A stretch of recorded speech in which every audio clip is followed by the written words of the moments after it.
Hi everyone, today I'm sharing about nurturing the human psyche, a psychosocial spiritual approach using Eric Erickson's stages of human development model. This is likewise an attempt to explain further the concept of nature versus nurture. Okay, so dito po, I would be highlighting the nurturance aspect of the psychosocial spiritual domain. Okay.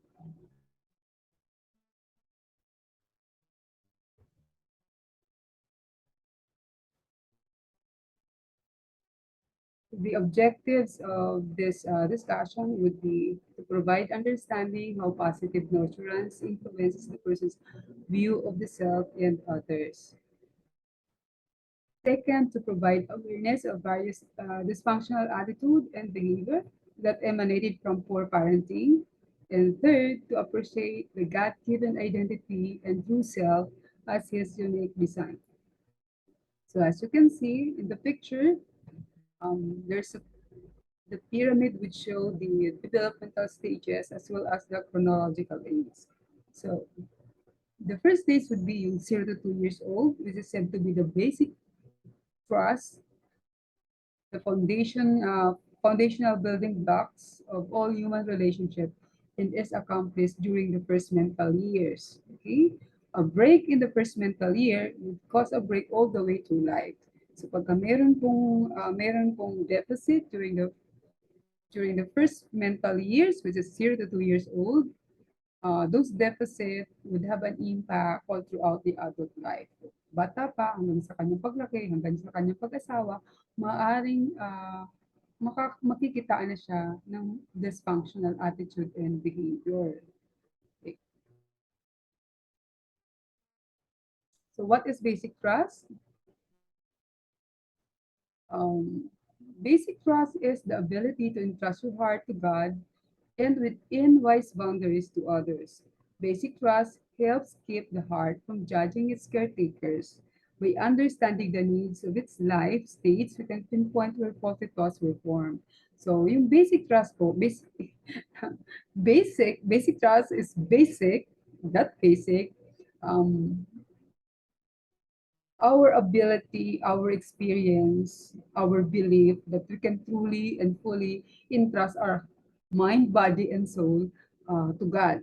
So wala pong problema sa tiwala na pwedeng ibigay natin sa God, but entrusting ourselves to other people, even to ourselves, no, we cannot fully trust ourselves. Also, and even with others, we have to be wise and we have to be cautious.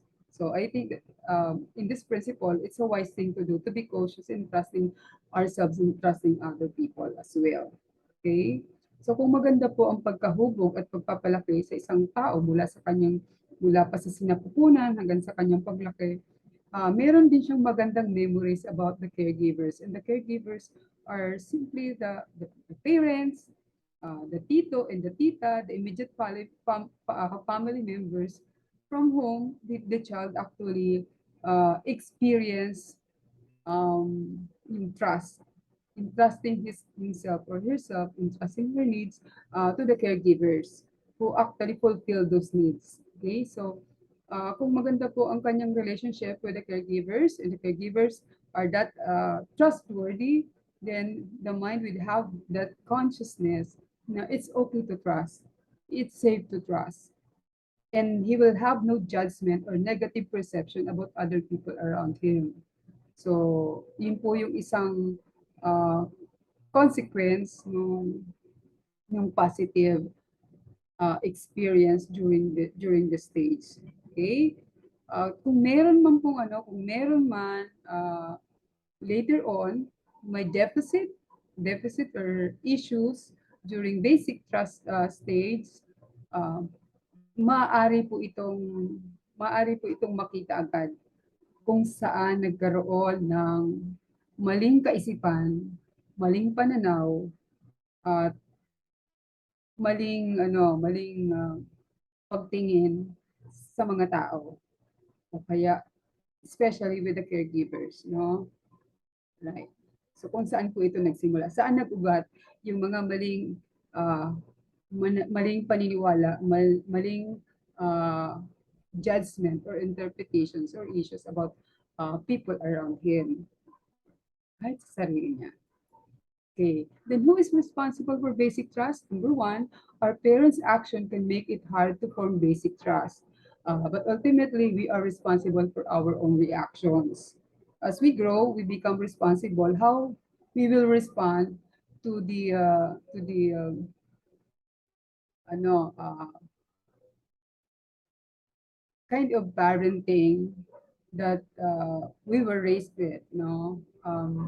Halimbawa, kung ano yung mga pagkukulang ng magulang or ng mga caregivers, uh, while it's true, while is it true, there are consequences, meron talagang epekto yon sa isang tao, kung paano siya pinalaki. Pero eventually, as we grow older, ang sabi po dito, we become an ultimate, we become responsible ultimately, how do we respond sa mga nangyari sa atin, kung ano yung pininiwalaan natin. Meaning to say, pwede natin siyang ma-reverse, pwede natin siyang mabago kung makikita natin yung kakayahan natin na pwede natin siyang magawa ng paraan. Okay, pwede pa, may pag-asa pa siya. Okay. Who is responsible for our basic trust? Of course, mga parents natin, no? Mga parents natin, caregivers, immediate family member. What does basic trust do for us? Number one, as we grow, basic trust enables us to appropriately separate from our parents and learn to rely directly on God. So yung positive parenting po, um,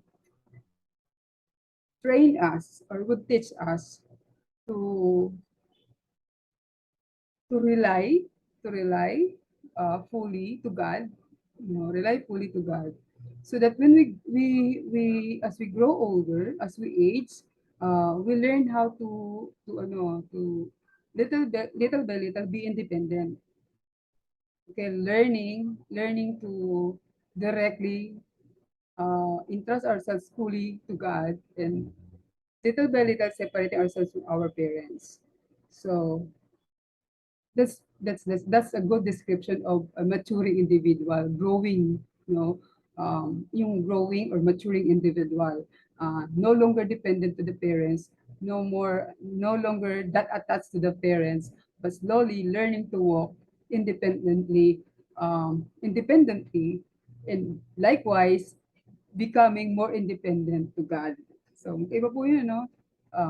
Unti-unti nagiging independent ka as a person, as an adult, you grow mature and becoming more independent, so that's positive. But more so you are becoming independent um, sa God. So, wala pala talaga 100% independence, no? So, yun po, independent, um, the family members, not that at us anymore. You can decide on your own. You have your accountability, you have your responsibility, you are trustworthy, but you're also becoming more dependent to God. At least in this perspective. So, in general, ganito po yung picture, no? Ganito yung process. So yung developmental stages on the left side, you have the chronological age, and on the right side, you have the developmental task. Yung developmental task is what we need to accomplish and believe and experience in ourselves. Ito po yung highlight, no? So from 0 to 2 years old, this is total reliance. Yung total reliance comes from basic trust dahil yung mula pa sa sinapupunan, ang baby sa sinapupunan, walang kayang gawin at walang alam gawin, kundi dumepende talaga sa nanay. Mula sa sinapupunan ng nanay, every need is provided to the mother, no? Sa katawan ng nanay. Okay. So, he cannot feed himself on his own, on her own. It's the mother that actually feed the child in the womb, you know. So dito, in that experience, the child would begin to, in his conscious mind, and unti-unti, he would have this experience and later on would believe that I trust, I am cared for. I trust I am paid for. That should be the experience that a child has to have so that he will grow healthy mentally and emotionally. During 2 to 4 years old is the stage of independence. A child should also begin to experience and understand and consciously believe in his or her psyche and his soul that I trust I am safe to begin venturing out. No? So then initiative between 4 to 6 years old, the developmental should be I trust I am competent to attempt new skills. And in peer age, between 6 to 12 years old, I trust I am able to engage in a group outside the family. Teenage, 13 to 19 years old, I am able to trust my own identity. Okay, so yung stage 1, which is total reliance between 0 to 2 years old, um, to create, no, to create um, for the developmental task to be accomplished, the child should be breastfed. If not, if breastfeeding is not possible, the baby should be held tenderly, gentle yung affections. It's crucial also for fathers to fulfill their role. The Greek word for nurture is ek plus repo, which is defined as nurture like food. So if the mother is the one providing for breastfeeding, for physical nourishment, um, dahil sa kanya yung milk ng baby, nutrients and milk comes from the mother. The father has also a specific role to fulfill, which is to hold the child tenderly, to talk to the child positively, uh, to be intimate with the child as well. So siguro kinakarga, hinihili, hinuhold niya yung bata. So it is as important as food, like milk, like breastfeeding.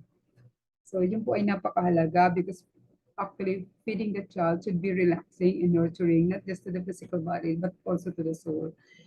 So that provides relaxation to the human psyche, yung breastfeeding. Kaya mahirap po yung bata na hirap po yung bata na habang pinapa-dede o binibreastfeed, umiyak ng umiiyak. And that should not be the way. That should not be the case, right? Yun. Then what is needed to create basic trust? Uh, there you have it, to be cared for physically, fed, diapered, no? So, hindi lang pinapakain lahat ng kanyang pangangailangan. Kung siya nagkakasakit, kung siya ay kailangan din po siyang nilalaro, kailangan siyang nilalambing, kailangan din siyang hinihili-hili. Okay? So, to be shown much gentle affection, touch, held, rock, and sang to. So, usually po yung mga bata between 0 to 2 years old, nilalagay po talaga sila dito sa balikat. Both mother and father should do that, no? So, sa breastfeeding, of course, nakahiga ang baby, pero iba rin po yung sa tatay na talagang ano no, sa muscle ng mga nanay ay ng mga tatay, nararamdaman ng mga bata, ng baby, iba yung tenderness, iba yung softness, but iba rin yung iba rin yung braso ng tatay. So that's also important because during this stage, between 0 to 2 years old, there is so-called as masculine introjection as well, no? So recognition pa lang ng feminine soul and the masculine soul also should be part of the orientation during the stage, while the child is growing up. Okay, may mga appropriate na hawak din sa baby. Mahalaga rin po yun na even yung mga songs are chosen well, selected for fitting for the baby. Yung pagka pinapatulog sila, kailangan nila yung mga lullaby songs, no? Siyempre, hindi mga rock and roll at mga tipo mga hugot songs, which is not appropriate for the baby. Pero may mga songs talaga, mga instrumental songs that is suiting to the soul, to the human psyche, no? Nakaka-relax, walang masyadong ano, walang masyadong emo. That would be fitting for the baby, no? And then to be played with an appropriate games as a speak of the baby. So ito po, okay ito sa mga, ano, mga first sa mga unang taon, ano, nakikipaglaro ka ng bulagaan, no, peekaboo. From there, unti-unti, nagiging, ano rin, nagle-level up din yung mga laro. But it is so important for the parents, for the caregiver, to always observe which one is safe for the child. Ano yung mga toys that are safe for the child, no? Lahat ng mangyayari sa bata during stage ay obligasyon, responsibility ng mga caregiver to always observe and look after the child and prioritize yung safety of the baby, no? Kasi anumang mangyari sa stage na 'to, laging may kasalanan diyan ang caregiver, hindi ang bata. Hindi yung kanyang kapatid na maliit na nagbabantay, laging yung adult, no, laging adult. Kaya hindi po puwedeng pinababantayan ito sa mga kapatid niya na 2 years old, 3 years, 4 years old. Sa ate ko yan, no, hindi pa po sila pupuwede doon. So again, a responsible person is a caring adult. Wala pong iba. Okay. Then you have to be cared for in every way. So sa lahat ng bagay, katulad ng nabanggit ko kanina, sa lahat ng bagay, adult lagi ang responsable.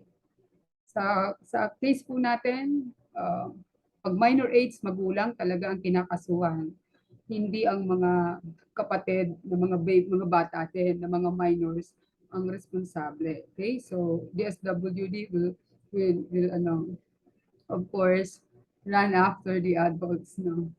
Okay. Any violations for the baby. Okay. If basic trust is acquired, the child will grow up knowing that he is okay, he is loved, and he is secured emotionally. Okay, so dito medyo walang identity crisis, walang insecurity. Kung meron man, that will be very minimal.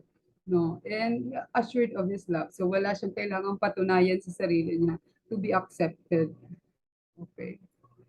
And knows that for the stage it's all right to be the center of the universe. So again, at this stage, 0 to 2 years old,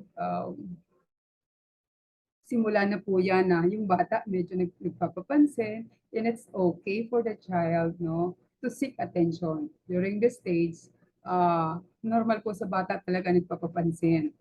Hindi din naman normal sa bata ang lagi behave na behave. Baka po naman yun ay natatakot na, no? So, hindi rin naman normal sa bata yun. And normal din sa bata yung nag-explore. Normal sa bata ang maraming tanong. Normal sa bata yung laging attention ng caregiver ang kanyang um, hinahanap. Kaya kung mapapansin po natin, may mga bata na pagka sinabi mong magaling silang sumayaw, lalo pa nilang gagalingan yung sayaw. Pag sinabi mong magaling lalo pa nilang gagalingan yung kanilang kanta. Why? Kasi ito yung stage na sabi po sa blank slate. Ito yung they're very receptive like sponge, no? They're very receptive to learn, no? To receive instruction. Lalo na po pagka yung adult, yung caregiver, nakikita nila yung saya, yung delight sa mukha nila. Pag nakikita yung bata, in their hearts, parang ano yan parang lalo nilang pag-iigihan yung kanilang gagawin just to please the adults, just to receive yung affirmation ng adults. So ganun po ka-precious yung moment na ng mga bata, especially from this stage onwards, no. So yun po yung ano niya, yun po yung magandang turuan. Ito, napaka-receptive nila. And the opposite of that is also true. Kapag yung bata laging pinapansin na makulit, magulo, tahimik ka na lang, then yung natural tendency of the child to learn, no?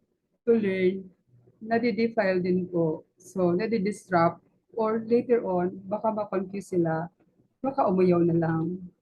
So, yung mga ganong cases, somehow, would disrupt the normal development of the child psychologically, emotionally, socially, and spiritually. So what happens then, either uh, they will listen to thrive. So, again, nagkakaroon nga dito ng confusion minsan.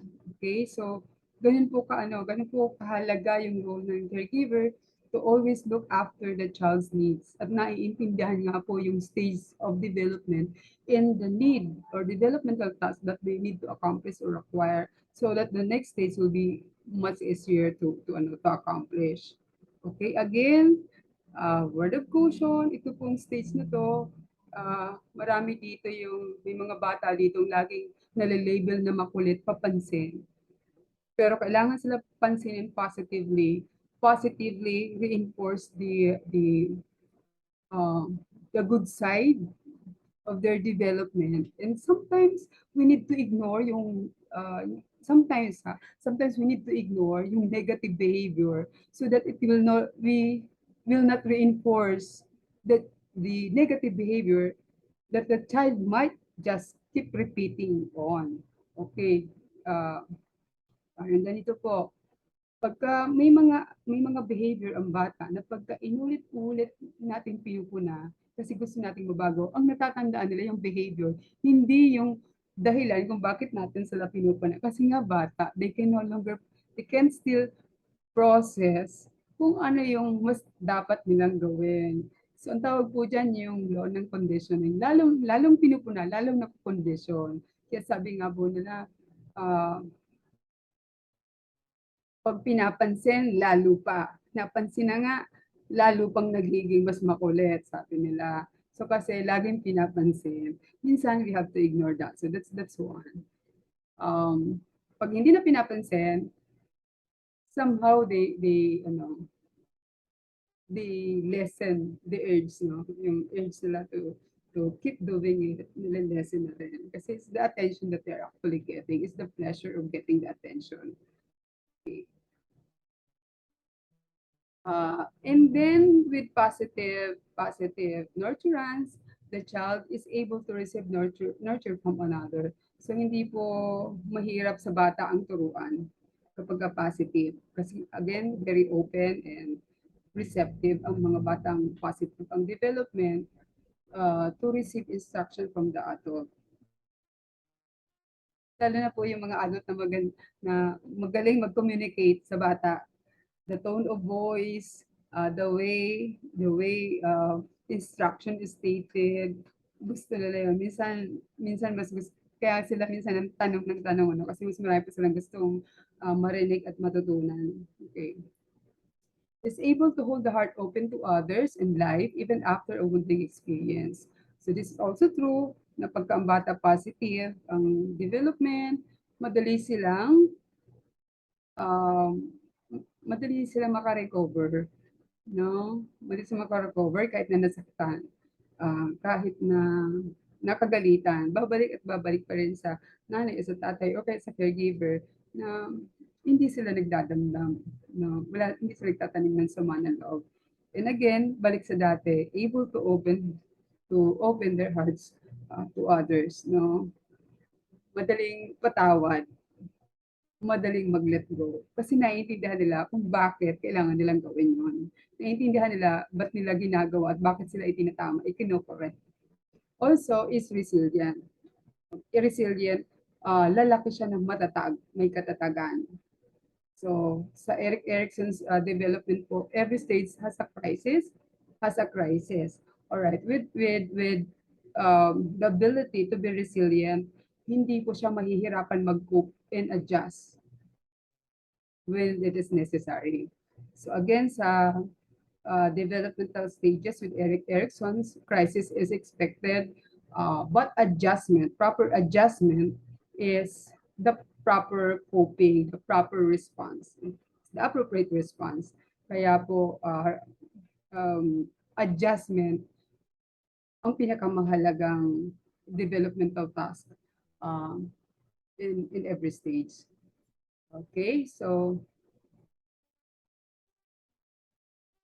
with basic trust acquired, the child is able to adapt to changes.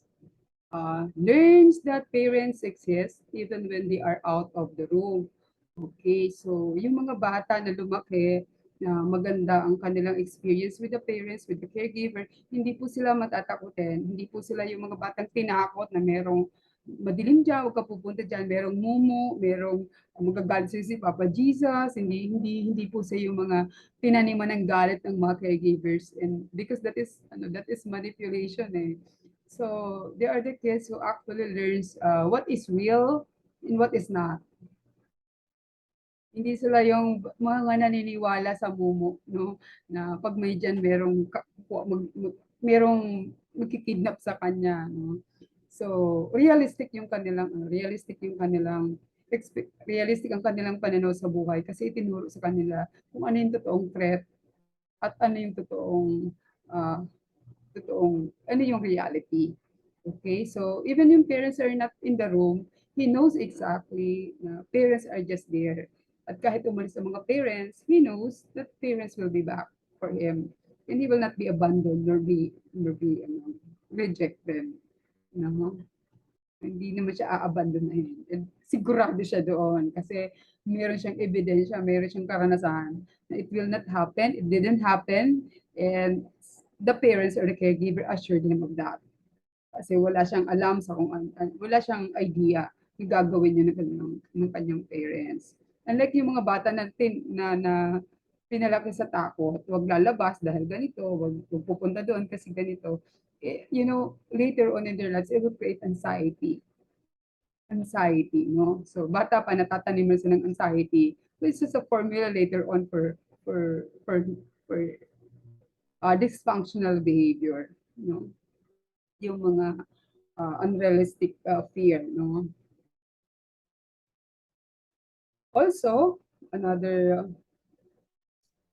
attributes or characteristics, if the child acquires the basic trust, he would learn or she will learn to relate to God and to others. So there's a positive, good relationship between God and other people. So, meron po siyang consciousness. So God, existence of God's and other people. And by their personal spirit learns to connect I and thou rather than I and it, heart to heart instead of heart to object. So ito pong itong example nito yung um, the person would know that I am a person, I am human, and so are you. So alam niyo yung um, ito po yung example ng do unto others what you don't want others do unto you. Okay. Love your neighbor as yourself. So, ako tao, siya din tao. Anong nararamdaman ko, nararamdaman niya rin yun. Kung anong ayaw ko, ayaw niya rin yun. Kung ano mahalaga sa akin, mahalaga din yun sa kanya. Kung kailangan ko ng respeto, kailangan niya rin ng respeto. Mutual respect, mutual support, mutual yung love. Ang kabaliktaran naman po noon, yung tinatawag na I and it, that's dysfunctional behavior, attitude and behavior. Na ang tingin ko ako sensitive ako sa need ko, tao ang tingin ko sa sarili ko, but when I treat other people, I treat them like it either bagay, object, or uh, hayop. Okay, so hindi siya equal. That's what it's like, no? To connect with I and it. Instead na dapat heart to heart. So, ang healthy personality is the one that connects with spirit to spirit and heart to heart, not I and it. Okay, so there's a difference between relating to human beings and relating to animals. Okay, so malungkot po yun kapag we can treat ourselves with utmost respect, but we cannot uh, give other people equal respect. No? O kaya, minsan mas pinahalagahan yung mga material or object rather doon sa nagbibigay. Okay, yan po yung isang example ng uh, mas pinahahalagahan yung binigay kaysa doon sa nagbibigay, no? Usually, mas mahalaga yung pasalubong kaysa doon kaysa dun sa tatay na nagpasalubong or sa nanay na nagbigay ng pasalubong. And that should not be. With pasalubong or walang pasalubong, it's good that nanay and tatay are back. Okay, nanay and tatay is there for you and for me. Ayan, yun po yung mga magandang natututunan ng bata. No? Mas mahalaga yung giver rather than the gift. It acquires a strength of spirit, enabling the next step of independence.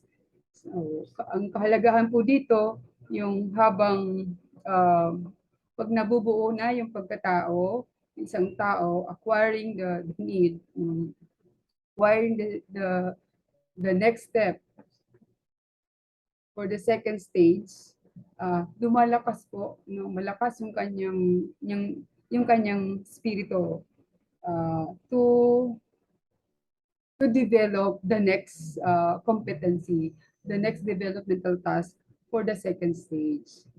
So, di ba parang katapos ka ng exam, katapos ng exam, masaya siya na nakapasa siya dun sa exam. So, mas madali niya na yung, madali nang magagawa niya yung susunod na steps.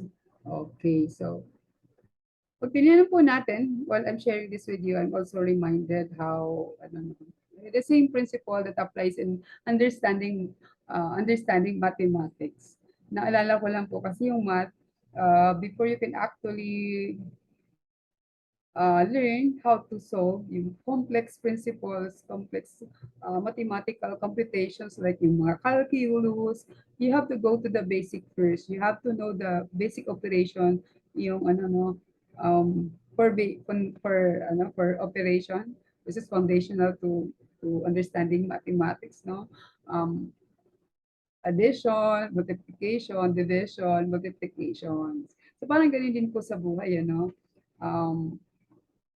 Before we can fully grasp or understand or make necessary accomplishment that is more complex in later years, we have to start with the basic. And that's the same principle in life as well. Okay. The adult issues that the stage of lacking basic trust. Okay, so yung bata, namak na, this can be the descriptions, that can be the issues that can actually develop from that. So can't feel God's presence or can't meet spirit to spirit. Okay. Second, generalized anxiety. So pwede yung generalized anxiety, pwedeng over 6 years or 6 months and maybe longer. Lagi pong merong anxiety in several aspect of his life. Pwede hindi lang finances, sa work, sa marriage. So, minsan sama-sama po yan lahat. Lahat ng area ng buhay niya, meron siyang anxiety, meron pwedeng, at yung anxiety niya can also just be a byproduct of maybe mga exaggerated or overthinking. So in a way hindi siya realistic, and that is somehow causing so much anxiety or worry dun sa tao. So kaya generalize yung anxiety. Okay. Then you have the performance orientation issues when the person has this urgency or urge to perform for love and acceptance, no? Yun yung bata, nakalakihan niya na, o lumaki na siya na laging may need to perform, laging best kasi kung hindi, baka magalit ang parents or baka magbago ang pagtingin sa kanya ng mga tao, kanyang mga friends, or baka kailangan may patunayan sa sarili. So that is performance orientation. It is an issue kasi if yung performance, well, yung performance is good, but it is coming from the deficit, the need to be loved, the need to be accepted, in fear of abandonment or rejection, or then it's an issue. Later on, it will develop into something that